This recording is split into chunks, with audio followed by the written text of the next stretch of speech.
एनआयचं पथक पुन्हा एकदा बैसनरमध्ये दाखल. प्रत्यक्षदर्शींच्या जबाबाच्या आधारे एनआय घटनास्थळाचे 3D मॅपिंग करणार. घटनेवेळी उपस्थित सर्व 400 जणांच्या संपर्कात एनआयचं पथक.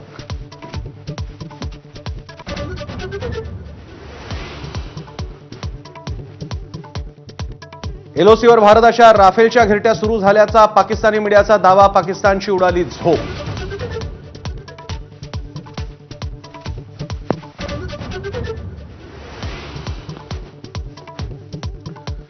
पाकिस्तानी सैन्याच्या गुराबती सुरूच. एलओसीसह आता परगवाल सेक्टरमध्ये आंतरराष्ट्रीय सीमेवर गोळीबार झाल्याची एएनआयची माहिती.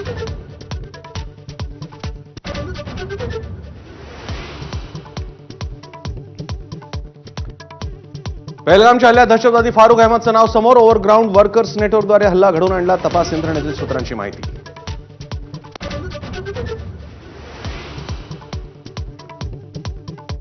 भारताच्या आक्रमक पवित्र्यानंतर मोठ्या दहशतवाद्यांना वाचवण्याची पाकची धडपड. हाफिज सईद आणि मसूद अझहरला कोट लखपत तुरुंगातून बहावलपूरला हलवलं.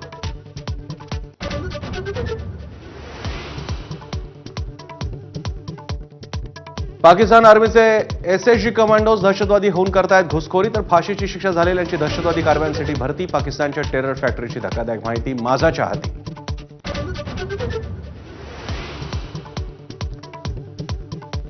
पहलगाम दहशतवादी हल्ल्याबाबत काँग्रेसकडून नेत्यांसाठी मार्गदर्शक सूचना जारी. सार्वजनिक कार्यक्रमात शिस्त बाळगण्याचे पदाधिकाऱ्यांना निर्देश.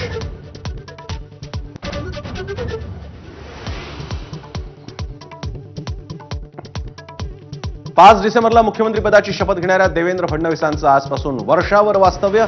अक्षय तृतीयेचा मुहूर्त गाठत पूजा करत गृहप्रवेश.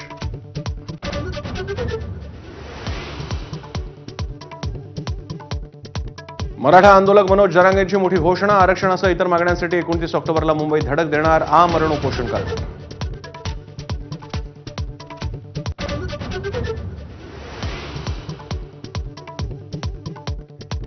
पस्तीस वर्ष उल्लेखनीय सेवा बजावणारे विवेक फणसळकर मुंबई पोलीस आयुक्त पदावरून निवृत्त. देवेन भारती नवे पोलीस आयुक्त.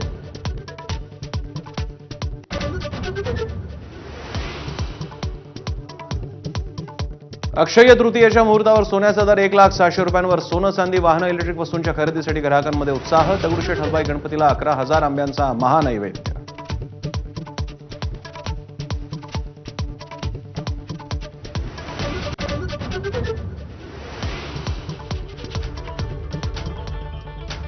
नमस्कार, मी प्रसन्न